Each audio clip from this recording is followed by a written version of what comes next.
Welcome to the Organic MD podcast with Dr. Damon Miller. This is Carlisle Coash. How are you doing today, Dr. Miller? Well, I'm happy to tell you that I'm doing pretty well today. I'm grateful for that. I'm very grateful today. And how about yourself? How are you doing? Hey, I'm still in one piece. I am walking and breathing mostly, except, well, today the air quality is a bit better with all the fires, but still breathing. So that's good. Yeah, that's just been one sort of weird little, like ice. Well, it's not icing and it's not been a cake, but it's sort of like icing on the cake to have, you can't go mingle because of everything going on with the pandemic. And now you can't even go outside and take a walk because the air is so toxic. But hey, what are we going to do? Small So victory. anyhow, Small victories. Yeah, it is. So anyhow, today is the 8th of 8 podcasts where we've been talking about the different pieces of the Better Eye Health program, but specifically, what are the things that your doctor doesn't really tell you? Your doctor doesn't tell you that these diseases can be improved. Your doctor doesn't tell you that there are things you can do to reverse vision loss. Your doctor doesn't tell you that there are things under your control that make a huge difference in not just your health, but the health of your eyes. So this is the final one. And today we're going to be talking just about, we've talked about all the different pieces of the Better Eye Health program, the microcurrent stimulation, the color therapy, the supplements we recommend, the elements of Oriental medicine and the needleless acupuncture, the exercises. All those things are really important if you have already developed eye disease or if you have a predisposition to it and you're trying to avoid it. But the thing we haven't spent much time talking about and that we're just going to focus on in this final session is the fact that if you want to make your eyes healthy, you need to take care of your health. Sounds too easy, sounds too good to be true, but the things you do to take care of your health, they are huge. That's the dirty little secret about modern medicine is that most of what you can do to be healthy and even to reverse significant disease is under your control based on choices you make every day. And so we're just here to help you make good choices and giving you some good information about what you can do to take care of yourself. So, medicine, Western medicine, allopathic medicine, it talks about the body-mind connection, but it doesn't really know what to do with that. So it sort of says, doctors will say body-mind connection, and then they don't know where to go with it. So it's just all body. So we're going to be talking about not just your mind and your spirit and your body today. We're going to be talking about all the things you can do to take care of those 3 important pieces. So I'm going to start. I'm going to say a little bit about the body to start because I'm an MD and that's what I got trained in. And Carlisle, his expertise is really, he's been working for decades with people about their mind and their spirit. So I'm going to leave him to really address those things. But, the basic things about the body, it's pretty simple stuff. Eat a decent diet. And if you don't know what that is, then take the healthy eating workshop that we offer. Don't eat too much processed food. Don't eat a lot of sugar. If you're drinking alcohol and you have any kind of a problem with your brain or your eyes, you're drinking something that's toxic to the brain and the eyes. So give up alcohol. Don't smoke cigarettes. They impair circulation to your brain and your eyes, which is already impaired if you have a disease. So do whatever it takes. Give up alcohol. Give up smoking. A little bit of alcohol in moderation, maybe. We have to talk about that because everybody's idea of what moderation is more than what I recommend. Get some exercise and do what you can do. Walk around the block if that's all you can do, but do that. Exercise is important, and you don't have to be in training for, the Olympics or an Ironman thing, but move your body parts around, keep your joints supple, keep your muscles strong, do what it takes. And that will really, really serve you. And you want to, this whole idea of a global view, an integrative view of your health, dealing for everything, not just the body, but the mind and the spirit. Really, even more important is that I want you to really avoid the idea that there's a quick fix for things. If you have challenges to your health, avoid the quick fixes because most of them are going to deal with symptoms and not cause. Chinese medicine has a great way of talking about it. They talk about dealing with the root of the problem, not the branch, using the tree as a metaphor. Hmm. So you want to go and you want to work with the root of the problem, not just with the symptom or the branch.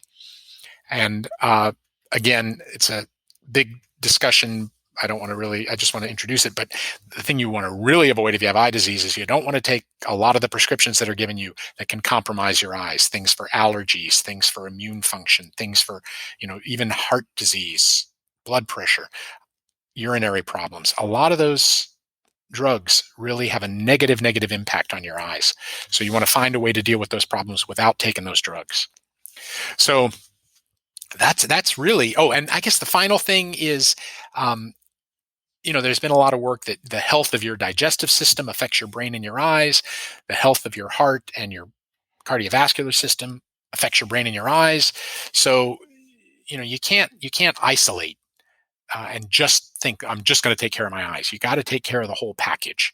It's one big package.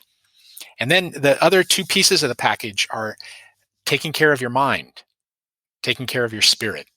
I'll just say one thing before I turn this part of the conversation over to Carlisle. But one of the differences that you find between how Oriental medicine looks at the notion of spirit and the way that, say, Oriental medicine looks at the notion of spirit is that in Oriental medicine, the way I was taught is that 95% of all the people who come to you are dispirited. And that's at the root of the physical problems they're having. And if you don't care for their spirit, you're not going to make them better. And fortunately, Oriental medicine, one of the things I love about it is Oriental medicine is full of ideas and tools and techniques for touching someone's spirit, lifting it, helping it, supporting it. So in Western medicine, just to use as an example, if you want to become board certified in internal medicine, you basically read Harrison's textbook of internal medicine. It's like 27th edition or something now. Harrison, wrote a very thorough textbook. You memorize his textbook and then you go take the boards and you get board certified in internal medicine. That's not easy, but that's what you do still today. Well, in the introduction to the original few editions of that when he was alive, Harrison says, doctors, I need to let you know that 80% of the people who come to you are dispirited. So even he said 80%, Oriental medicine says 95%. The point is a big majority of the people you see have an issue with their spirit that you need to deal with. And old time doctors, they understood that. One of my mentors was a country doctor who, he basically had his day divided up that in the afternoon, people who needed some quick fix, some adjustment of their meds, or they needed some stitches removed, or they need, this or that. He'd be seeing people, 4, 5, 6 of them an hour in the morning. And then the afternoon, he'd have 45-minute appointments for the ladies who'd lost their husband, who needed to come in to talk about their health problems that he knew it was just grief. It was just, they needed someone who cared to listen. And, so he had these longer appointments for people where basically he was working with their spirit and very effectively. So, yeah, spirit's important. And it's not easy, but you can do it. So, I don't know, Carla, where do you want to go with this? The couple of things that came to mind. One, just remembering I took over a session that you used to teach at Stanford around spiritual, existential, cultural perspectives around illness. And I had taught it actually for a number of years, and 2 or 3 years into it, it was a module in a larger set of modules that their medical students went through, days and days and days of, an hour lecture here, another hour and a half, kind of going through all these different topics, all medical topics. And then I would come in almost like a afterthought. Oh, and then there's this emotional, cultural, spiritual, existential thing. And I think initially I had like an hour and a half. And as the years progressed, it was, oh, we have an hour now. Oh, can you do it in like 45 minutes? It just got shorter and shorter.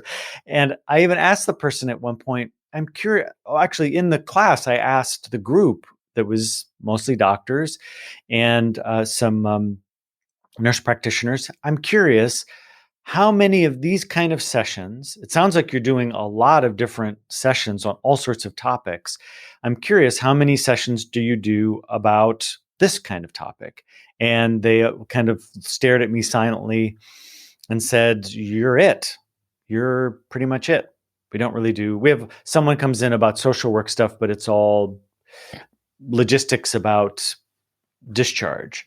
And I thought that's really interesting. Hours and hours and hours learning about all of this different stuff, but yet a piece that seems to me kind of important Yeah. is an afterthought, is oh yeah, okay, we have to do this whole thing about mind and spirit. The the the two things, now that I've shared that part, but the two things that come to mind, and we've talked a lot about our spiritual emotional health.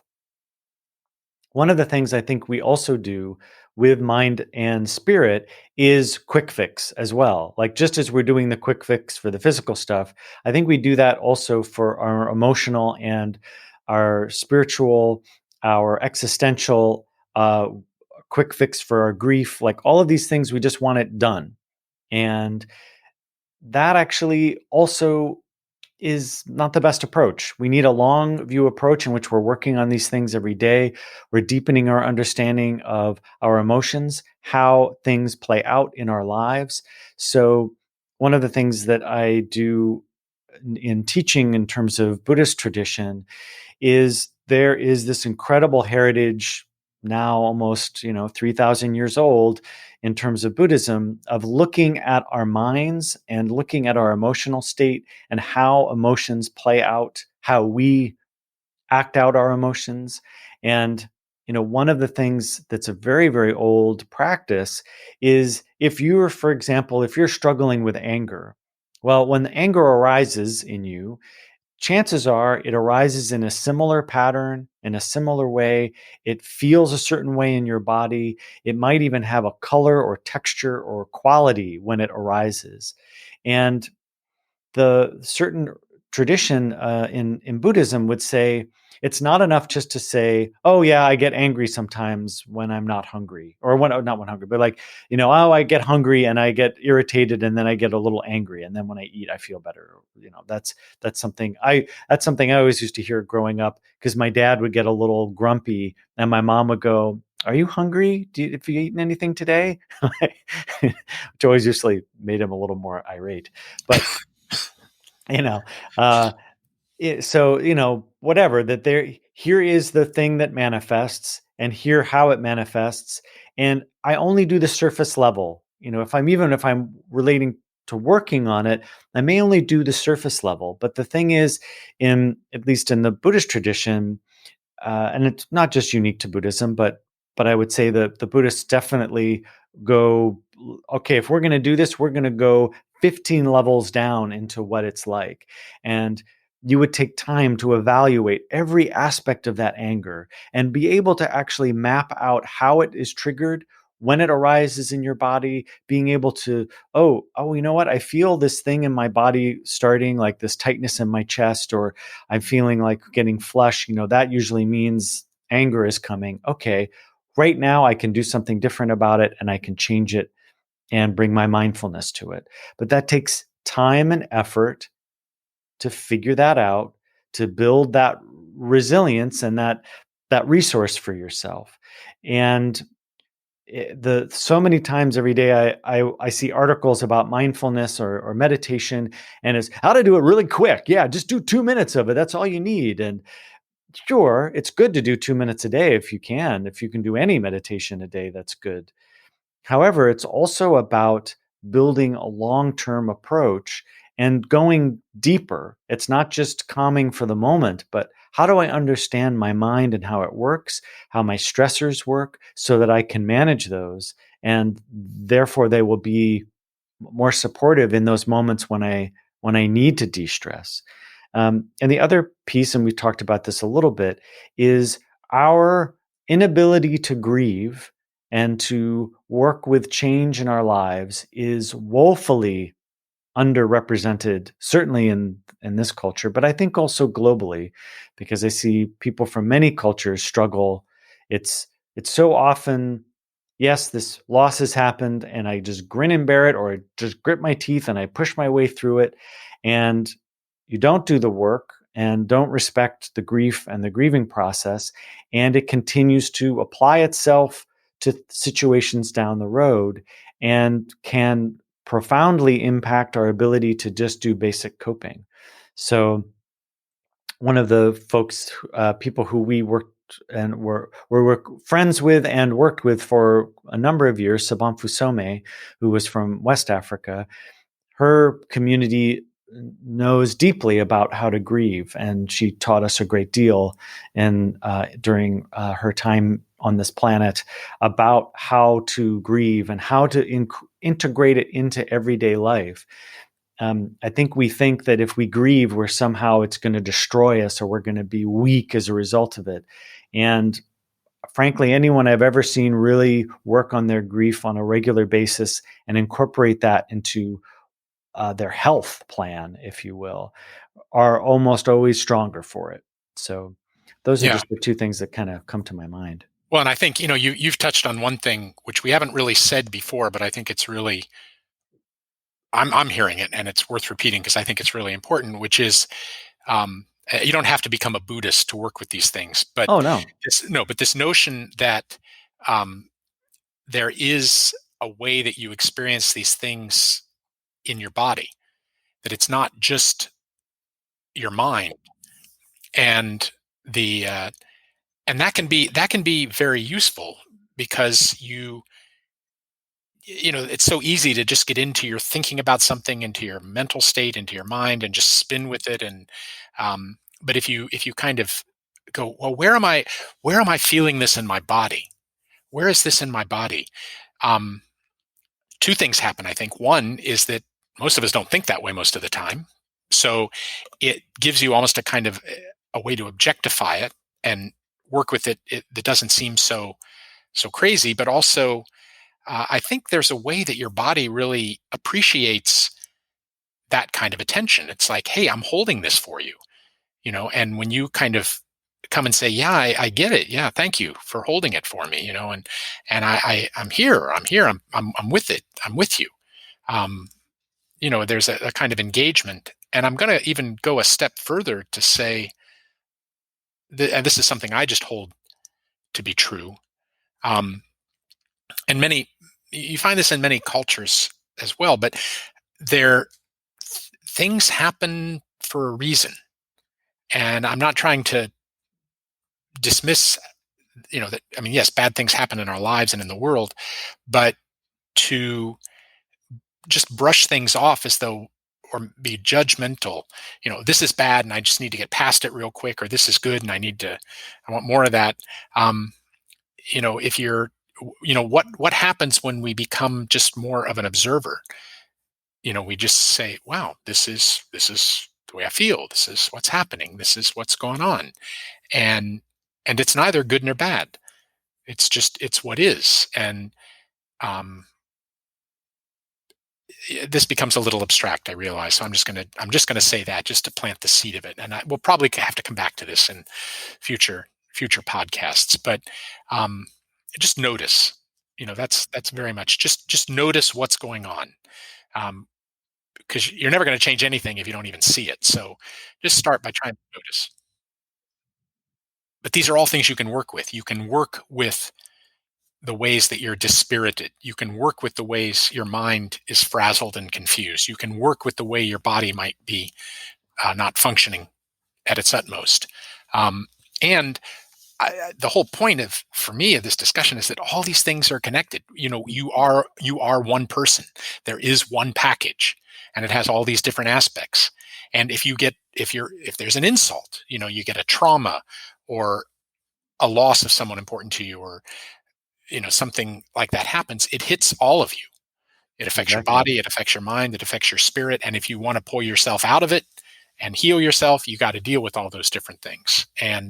Um, yeah, we definitely have to come back and talk more about um, dealing with the spirit, dealing with the mind, um, and and I'm saying we have to do that because that's the part of taking a global view of your health, an integrated view of your health, that is just kind of really missing in much of modern medicine. You look up something on a web search, and it'll tell you what drug to take, but it won't tell you how to deal with the root of the problem, deal with the causal factors.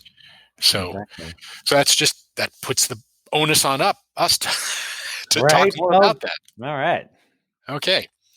I think that's pretty good. So again, this Right. is the last of 8. We may even put this together into a book. I think that would be a good idea. The 8 things your doctor doesn't tell you that you need to know to heal your eyes. So, any other final thoughts before we end this? I don't think so. Okay. Well, wow. I'm glad you're doing well. I'm glad I'm doing well. And we'll be back. We did do one other podcast just on how to deal with the health of your lungs in the midst of all the smoke. So if you live in California, you may want to find that one. Or Oregon or Washington. Or Oregon or Washington, yeah. And, it helps us if you like our podcast, if you share it with people, and subscribe. And so we'll be back. Again, this is Dr. Damon Miller here in Northern California. Thank you, Carlisle. Thank you, Dr. Miller.